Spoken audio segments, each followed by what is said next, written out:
Where your treasure is, there will your heart be also. God has given us unlimited treasures in His Word. Every time we open it, we can discover a new treasure or admire an old one. What will we find today? Here's Carla Early with Treasure Hunt in the Word.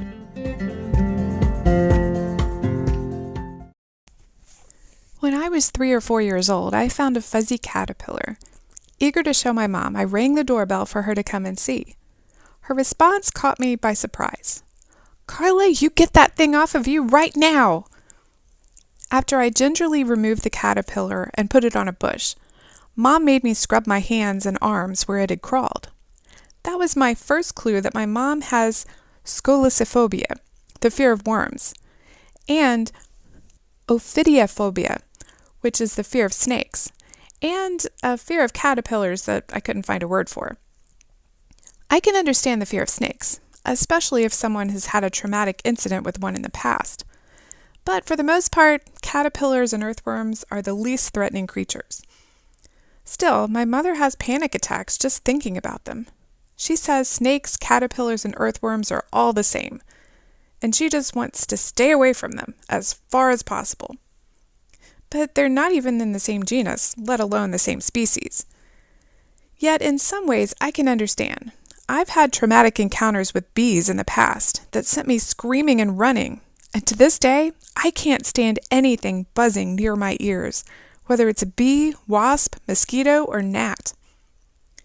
In 1 Thessalonians 5:21 and 22, Paul tells us to test all things, hold fast to what is good, abstain from every form of evil. As I studied those verses, I ran across something interesting. When it says every form of evil, the Greek word is the same as the Greek would have used for the word genus when categorizing animals.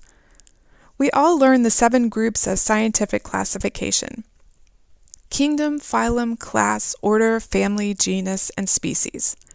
Of course, those groupings have only been used since the 1700s, but the basic idea can help us when we make a decision. First, Paul tells us to test all things.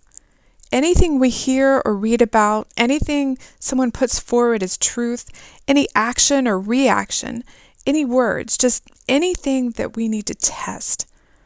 What does God's word say about it? Is it absolute truth? If it's not something the Bible specifically mentions, what biblical principle or truth would apply to it? If it's something about to come out of your mouth, think, is it true? Is it helpful? Does it glorify God? When we practice this testing, we realize how important it is to know God's Word.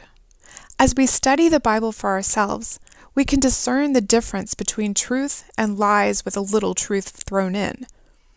The enemy likes to twist truth to say what he wants it to say and pass it off for real truth. So we have to know the difference and be able to recognize when something's a little off.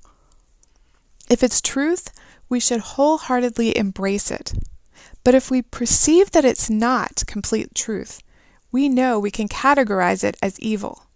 So as this verse says, we should abstain from it, reject it, stay away from it, separate ourselves from it, have nothing to do with it. Just like my mom wants to have nothing to do with snakes, caterpillars, or worms. We need to recognize evil and separate ourselves from it. Is there some truth that you've heard lately that doesn't sound right? How can you find out if it's truth or if you need to shun it as evil? How can you become more discerning? You can contact us at treasurehuntintheword@gmail.com. We'd love to hear the treasures God has given you through His Word. You can listen to other episodes on our website, which you can find in the description below. Thank you for listening, and remember, where your treasure is, there will your heart be also.